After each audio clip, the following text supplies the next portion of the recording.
tas brīdis ir klāt. Man te ir vairāk raksti, te nāk klāt Kalnciema tirdziņā un jautā, nu kā tad es to daru, ar kādiem instrumentiem, kur to visu var dabūt un tā joprojām. Tad mēģināšu tagad pa solītim izstāstīt, kā es to daru. Sākumā es gribu pateikt, ka es neesmu nekāds profesionāls galdnieks un to koku amatīgs, kam ir ļoti dārgi, nopietnas iekārts. Es visu, nu tā kā saka, kas par rokai, ko var sadabūt, ar to arī strādāju. Pirmais mans darba instruments, tas ir elektriskais zāģis vai motorzāģis. Arī man vēl ir to, es šeit neatnesu.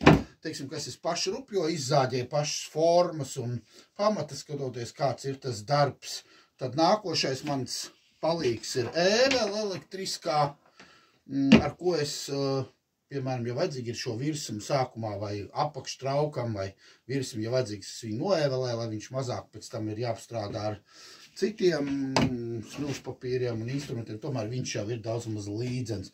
Nākošais mans galvenais grebjamais instruments ir šis.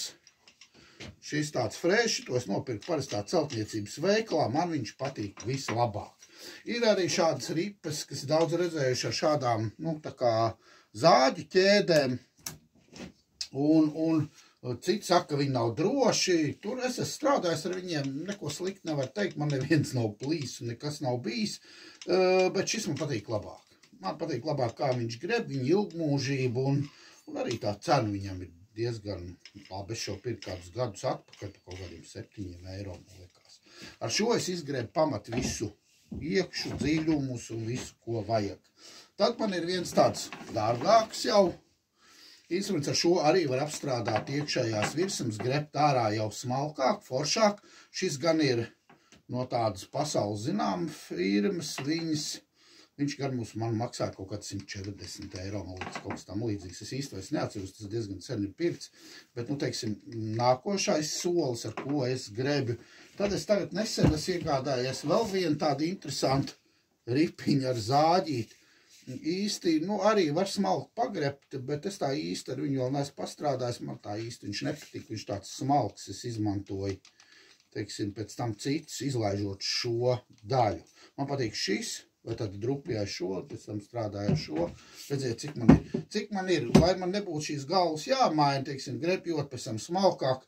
Man kopā ir 4 šīs slīpmašīnas, 3 makitas un vienu.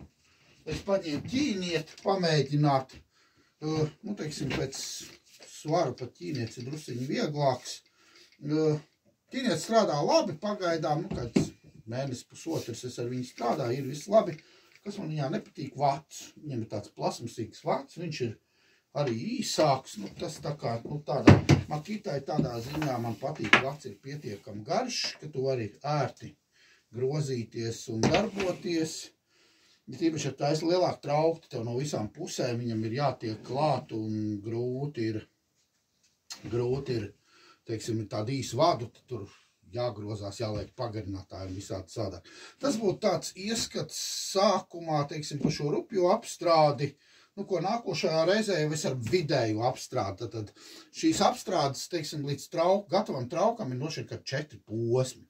Nu, tad pirmais posms, droši vien pats pirmais būtu pats materiāla sagatavošana, sagādāšana, tad otrais posms jau varētu būt šis, kad es viņu izgrebu un salieku par materiālu sagatavošanu, jo es jau šo to esmu jau stāstījis. Bet, nu, tad, ko nākošreiz, tad pastāstīšu par otrās kārtas apstrādi.